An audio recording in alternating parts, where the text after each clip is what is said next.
And so we're going to get started with Chapter 8, The Eider Down Under, off at last. Very All good. right. That evening, I took a brief walk on the shore near Reykjavik, after which I returned to an early sleep on my bed of coarse planks, where I slept the sleep of the just. When I woke, I heard my uncle speaking loudly in the next room. I rose hastily and joined him. He was talking in Danish with a man of tall stature and of perfectly Herculean build. This man appeared to be possessed of very great strength. His eyes, which started rather prominently from a very large head, the face belonging to which was simple and naive, appeared very quick and intelligent. Very long hair, which even in England would have been accounted exceedingly red, fell over his athletic shoulders. This native of Iceland was active and supple in appearance, though he scarcely moved his arms, being in fact one of those men who despise the habit of gesticulation common to southern people. Everything in this man's manner revealed a calm and phlegmatic temperament. There was nothing indolent about him, but his appearance spoke of tranquility. He was one of those who never seemed to expect anything from anybody, who liked to work when he thought proper, and whose philosophy nothing could astonish or trouble. I began to comprehend his character simply from the way in which he listened to the wild and impassioned verbiage of my worthy uncle. While the excellent professor spoke sentence after sentence, he stood with folded arms, utterly motionless to all my uncle's gesticulations. When he wanted to say no, he moved his head from left to right. When he acquiesced, he nodded, so slightly that you could scarcely see the undulation of his head. This economy of motion was carried to the length of avarice. Judging from his appearance, I should have been a long time before I suspected him to be what he was, a mighty hunter. Certainly his manner was not likely to frighten the game. How then did he contrive to get at his prey? My surprise was slightly modified when I knew that this tranquil and solemn personage was only a hunter of the eider duck, the down of which is, after all, the greatest source of the Icelanders' wealth. In the early days of summer, the female of the eider, a pretty sort of duck, builds its nest amid the rocks of the fjords, the name given to all narrow gulfs in the Scandinavian countries, with which every part of the island is indented. No sooner has the eider duck made her nest than she lines the inside of it with the softest down from her breast. Then comes the hunter or trader, taking away the nest. The poor bereaved female begins her task over again, and this continues as long as any eider down is to be found. When she can find no more, the male bird sets to work to see what he can do. As, however, his down is not so soft, and has therefore no commercial value, the hunter does not take the trouble to rob him of his nest lining. The nest is accordingly finished, the eggs are laid, the little ones are born, and the next year the harvest of eider down is again collected. Now, as the eider duck never selects steep rocks or aspects to build its nest, but rather sloping and low cliffs near the sea, the Icelandic hunter can carry on his trade operations without much difficulty. He is like a farmer who has neither to plow, to sow, nor to harrow, only to collect his harvest. This grave, sententious, silent person, as phlegmatic as an Englishman on the French stage, was named Hans Bjelk. He had called upon us in consequence of the recommendation of M. Fredrickson. He was, in fact, our future guide. It struck me that I had sought the world over. Had I sought the world over, I could not have found a greater contradiction to my impulsive uncle. They, however, readily understood one another. Neither of them had any thought about money. One was ready to take all that was offered him, the other ready to offer anything that was asked. It may readily be conceived, then, that an understanding was soon come to between them. Now, the understanding was that he was to take us to the village of Stapi, situated on the southern slope of the peninsula of Sneffels, at the very foot of the volcano. Hans, the guide, told us the distance was about 22 miles, a journey which my uncle supposed would take about 2 days. But when my uncle came to understand that they were Danish miles of 8,000 yards each, he was obliged to be more moderate in his ideas, and considering the horrible roads we had to follow, to allow 8 or 10 days for the journey. 4 horses were prepared for us, 2 to carry the baggage, and 2 to bear the important weight of myself and uncle. Hans declared that nothing ever would make the climb on the back of any animal. He knew every inch of that part of the coast and promised to take us the very shortest way. His engagement with my uncle was by no means to cease with our arrival at Stapi. He was further to remain in his service during the whole time required for the completion of his scientific investigations, at the fixed salary of 3 rix dollars a week, being exactly 14 shillings and 2 pence minus 1 farthing English currency. One stipulation, however, was made by the guide.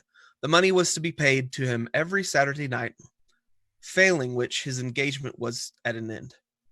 The day of our departure was fixed. My uncle wished to hand the Eider hunter an advance, but he refused in one emphatic word, "After," which, being translated from Icelandic into plain English, means after. The treaty concluded, our worthy guide retired without another word. "A splendid fellow," said my uncle. "Only he little suspects the marvelous part he is about to play in the history of the world." "You mean, then," I cried in amazement, "that he should accompany us?" "To the interior of the earth, yes," replied my uncle. "Why not?" There were yet 48 hours to elapse before we made our final start. To my great regret, our whole time was taken up in making preparations for the journey. All our industry and ability were devoted to packing every object in the most advantageous manner, the instruments on one side, the arms on the other, the tools here, and the provisions there. There were, in fact, 4 distinct groups. The instruments were, of course, the best of the best manufacture. 1, a centigrade thermometer of Eider, counting up to 150 degrees, which to me did not appear half enough or too much. Too hot by half if the degree of heat was to ascend so high, in which case we should certainly be cooked. Not enough if we wanted to ascertain the exact temperature of springs or metal in the state of fusion. 2, a manometer worked by compressed air, an instrument used to ascertain the upper atmospheric pressure on the level of the ocean. Perhaps a common barometer would not have done as well, the atmospheric pressure being likely to increase in proportion as we descended below the surface of the earth. Number 3, a first-class chronometer made by Boisinus of Geneva, set at the meridian of Hamburg, from which Germans calculate, as the English do, from Greenwich, and the French from Paris. Number 4, 2 compasses, one for horizontal guidance, the other to ascertain the dip. Number 5, a night glass. Number 6, 2 Ruhmkorff coils, which by means of a current of electricity would ensure us a very excellent, easily carried, and certain means of obtaining light. Number 7, a voltaic battery on the newest principle. 1 thermometer, thermos, and metron measure, an instrument for measuring the temperature of air. Manometer, manos, and metron measure, an instrument to show the density or rarity of gases. Chronometer, chronos, time, and metros measure, a time measure or superior watch. Ruhmkorff's coil, an instrument for producing currents of induced electricity of great intensity. It consists of a coil of copper wire insulated by being covered with silk, surrounded by another coil of fine wire also insulated, in which a momentary current is induced when a current is passed through the inner coil from the voltaic battery. When the apparatus is in action, the gas becomes luminous and produces a white and continued light. The battery and wire are carried in a leather bag, which the traveler fastens by strap to his shoulders. The lantern is in front and enables the benighted wanderer to see in the most profound obscurity. He may venture without fear of explosion into the midst of the most inflammable gases, and the lantern will burn beneath the deepest waters. H.D. Ruhmkorff, an able and learned chemist, discovered the induction coil. In 1864, he won the quinquennial French prize of £2,000 for this ingenious application of electricity. A voltaic battery, so-called from Volta, its designer, is an apparatus consisting of a series of metal plates arranged in pairs and subjected to the action of saline solutions for producing currents of electricity. Our arms consisted of 2 rifles with 2 revolving 6-shooters. Why these arms were provided, it was impossible for me to say. I had every reason to believe that we had neither wild beasts nor savage natives to fear. My uncle, on the other hand, was quite as devoted to his arsenal as to his collection of instruments, and above all was very careful with his provision of fulminating or gun cotton, warranted to keep in any climate, and of which the expansive force was known to be greater than that of ordinary gunpowder. Our tools consisted of 2 pickaxes, 2 crowbars, a silken ladder, 3 iron-shod alpine poles, a hatchet, a hammer, a dozen wedges, some pointed pieces of iron, and a quantity of strong rope. You may conceive that the whole made the tolerable parcel, especially when I mentioned that the ladder itself was 300 feet long. Then there came the important question of provisions. The hamper was not very large, but tolerably satisfactory, for I knew that in concentrated essence of meat and biscuit there was enough to last 6 months. The only liquid provided by my uncle was schiedam. Of water, not a drop. We had, however, an ample supply of gourds, and my uncle counted on finding water and enough to fill them as soon as we commenced our downward journey. My remarks as to the temperature, the quality, and even as to the possibility of none being found remained wholly without effect. To make up the exact list of our traveling gear for the guidance of future travelers, add that we carried a medicine and surgical chest with all apparatus necessary for wounds, fractures, and blows, lint, scissors, lancets, in fact, a perfect collection of horrible-looking instruments, a number of vials containing ammonia, alcohol, ether, Goulard water, aromatic vinegar, in fact, every possible and impossible drug. Finally, all the materials were for working the Ruhmkorff coil. My uncle had also been very careful to lay in a goodly supply of tobacco, several flasks of very fine gunpowder. We don't support tobacco. Boxes of tinder, besides a large belt crammed full of notes and gold. Good boots rendered watertight were to be found to the number of 6 in the toolbox. My boy, with such clothing, with such boots, and such general equipment, said my uncle, in a state of rapturous delight, we may hope to travel far.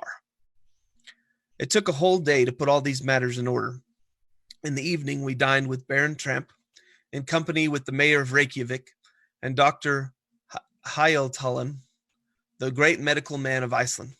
M. Fredrickson was not present, and I was afterwards sorry to hear that he and the governor did not agree on some matters connected with the administration of the island. Unfortunately, the consequence was that I did not understand a word that was said at dinner, a kind of semi-official reception. One thing I can say, my uncle never left off speaking. The next day our labor came to an end. Our worthy host delighted my uncle, Professor Hardwigg, by giving him a good map of Iceland, a most important and precious document for a mineralogist. Our last evening was spent in long conversation with M. Fredrickson, whom I liked very much, the more that I never expected to see him or anyone else again. After this agreeable way of spending an hour or so, I tried to sleep in vain. With the exception of a few dozes, my night was miserable. At 5 o'clock in the morning, I awakened from the only real half hours of sleep of the night by the loud neighing of horses under my window. I hastily dressed myself and went down into the street. Hans was engaged in putting the finishing stroke to our baggage, which he did in a silent, quiet way that won my admiration, and yet he did it admirably well. My uncle wasted a great deal of breath in giving him directions, but worthy Hans took not the slightest notice of his words. At 6 o'clock, all our preparations were completed, and M. Fredrickson shook hands heartily with us. My uncle thanked him warmly in Icelandic language for his kind hospitality, speaking truly from the heart. As for myself, I put together a few of my best Latin phrases and paid him the highest compliments I could. This fraternal and friendly duty performed, we sallied forth and mounted our horses. As soon as we were quite ready, M. Fredrickson advanced, and by way of farewell called after me in words of Virgil, words which appeared to have been made for us, travelers starting for an uncertain destination. Et quasunque viam dederit fortuna sequar mur. And whichsoever way thou goest, may fortune follow. Chapter 9. Our start. We meet with adventures by the way. The weather was overcast but settled when we commenced our adventurous and perilous journey. We had neither to fear fatiguing heat nor drenching rain.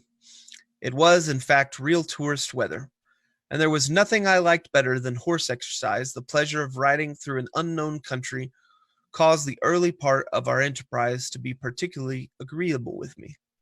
I began to enjoy the exhilarating delight of traveling, a life of desire, gratification, and liberty. The truth is that my spirits rose so rapidly that I began to be indifferent to what had once appeared to be a terrible journey. After all, I said to myself, what do I risk? Simply to take a journey through a curious country, to climb a remarkable mountain, and if the worst comes to the worst, to descend into the crater of an extinct volcano. There could be no doubt that this was all this terrible Saknussemm had done. As to the existence of a gallery, or of subterraneous passages leading to the interior of the earth, the idea was simply absurd, the hallucination of a distempered imagination. All then that may be required of me, I will do cheerfully and will create no difficulty. It was just before we left Reykjavik that I came to this decision. Hans, our extraordinary guide, went first, walking with a steady, rapt, unvarying step. Our two horses with the luggage followed of their own accord without requiring whip or spur. My uncle and I came behind, cutting a very tolerable figure upon our small but vigorous animals. Iceland is one of the largest islands in Europe. It contains 30,000 square miles of surface and has about 70,000 inhabitants. Geographers have divided it into 4 parts, and we had to cross the southwest quarter, which in the vernacular is called the Sudvestir Fjordunger. Hans, on taking his departure from Reykjavik, had followed the line of the sea. We took our way through poor and sparse meadows, which made a desperate effort every year to show a little green. They very rarely succeeded in good show of yellow. The rugged summits of the rocky hills were dimly visible on the edge of the horizon through the misty fogs. Every now and then, some heavy flakes of snow showed conspicuous in the morning light, while certain lofty and pointed rocks were first lost in the gray low clouds, their summit clearly visible above like jagged reefs rising from a troublous sea. Every now and then a spur of rock came down through the arid ground, leaving us scarcely room to pass. Our horses, however, appeared not only well acquainted with the country, but by kind of instinct knew which was the best road. My uncle had not even the satisfaction of urging forward his steed by whip, spur, or voice. It was utterly useless to show any signs of impatience. I could not help smiling to see him look so big on his little horse. His long legs now and then touching the ground made him look like a 6-footed centaur. A centaur, sorry. Good beast, he would cry. I assure you that I begin to think no animal is more intelligent than his Icelandic horse. Snow, tempest, impracticable roads, rocks, icebergs, nothing stops them. He is brave, he is sober, he is safe. He never makes a false step, never glides or slips from his path. I dare to say that if any river, any fjord has to be crossed, and I have no doubt there will be many, you will see him enter the water without hesitation, like an amphibious animal, and reach the opposite side in safety. We must not, however, attempt to hurry him. We must allow him to have his own way, and I will undertake to say that between us we shall do our 10 leagues a day. We may do so, was my reply. But what about our worthy guide? I have not the slightest anxiety about him. That sort of people go ahead without knowing even what they are about. Look at Hans. He moves so little that it is impossible for him to become fatigued. Besides, if he were to complain of weariness, he could have the loan of my horse. I should have a violent attack of the cramp if I were not to have some sort of exercise. My arms are right, but my legs are getting a little stiff. All this while we were advancing at a rapid pace. The country we had reached was already nearly a desert. Here and there could be seen an isolated form, some solitary burr or an Icelandic house built of wood, earth, fragments of lava, looking like beggars on the highway of life. These wretched and miserable huts excited us in such pity that we felt half disposed to leave alms at every door. In this country there are no roads, paths are nearly unknown, and vegetation, poor as it was, slowly as it reached perfection, soon obliterated all traces of the few travelers who passed from place to place. Nevertheless, this division of the province, situated only a few miles from the capital, is considered one of the best cultivated and most thickly peopled in all Iceland. What, then, must be the state of the less known and the more distant parts of the island? After traveling fully half a Danish mile, we had met neither a farmer, the door of his hut, nor even a wandering shepherd with his wild and savage flock. A few stray cows and sheep were only seen occasionally. What, then, must we expect when we come to the upheaved regions, to the districts broken and roughened from volcanic eruption and subterraneous commotions? We were to learn this is all in good time. I saw, however, on consulting the map, that we avoided a good deal of this rough country by following the winding and desolate shores of the sea.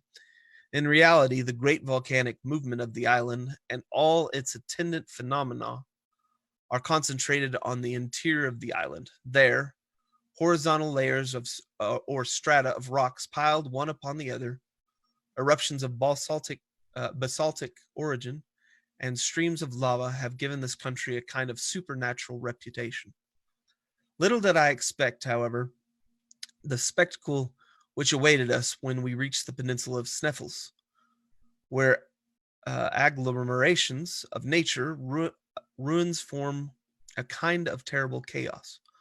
Some 2 hours or more after we had left the city of Reykjavik, we reached a little town called Eolkirkja, or the principal church. It consisted simply of a few houses, not what in England or Germany we should call a hamlet.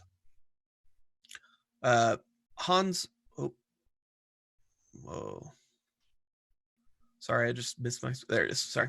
Hans stopped here 1/2 hour. He shared our frugal breakfast, answered yes and no to my uncle's questions as to the nature of the road, and at last, when asked where we were to pass the night, as laconic as usual, Gardar was his one-worded reply. I took occasion to consult the map to see where Gardar was to be found. After looking keenly, I found a small town of that name on the borders of the Fjord, about 4 miles from Reykjavik. I pointed this out to my uncle, who made a very energetic grimace. Only 4 miles out of 22? Why, it is only a little walk. He was about to make some energetic observation to the guide, but Hans, without taking the slightest notice of him, went in front of the horses and walked ahead with the same imperturbable phlegm he had always exhibited. 3 hours later, still traveling over those apparently interminable and sandy prairies, we were compelled to go round the Kollafjord, an easier and shorter cut than crossing the gulfs. Shortly after, we entered a place of communal jurisdiction called Eidelberg, or Eidelberg, whatever, and the clock of which would have then struck 12 if any Icelandic church had been rich enough to possess so valuable and useful an article. These sacred edifices are, however, very much like these people, who do without watches and never miss them. Here the horses were allowed to take some rest and refreshment. Then, following a narrow strip of shore between high rocks and the sea, they took us without further halt to the Eolkirkja of Brantar, and after another mile to Sarbur and Annexia, a chapel of ease, situated on the southern bank of the Fjord. It was 4 o'clock in the evening, and we had traveled 4 Danish miles, about equal to 20 English. The fjord was in this place about half a mile in width. The sweeping and broken waves came rolling in upon the pointed rocks. The gulf was surrounded by rocky walls, a mighty cliff 3,000 feet in height, remarkable for its brown strata, separated here and there by beds of tufa and reddish hue. Now, whatever may have been the intelligence of our horses, I had not the slightest reliance upon them as a means of crossing a stormy arm of the sea. To ride over salt water upon the back of a little horse seemed to me absurd. If they really are intelligent, I said to myself, they will certainly not make the attempt. In any case, I shall trust rather to my own intelligence than theirs. But my uncle was in no humor to wait. He dug his heels into the side of the steed, and he made for the shore. His horse went to the very edge of the water, sniffed at the approaching wave, and retreated. My uncle, who was, sooth to say, quite as obstinate as the beast he bestrode, insisted on his making the desired advance. This attempt was followed by a new refusal on the part of the horse, which quietly shook his head.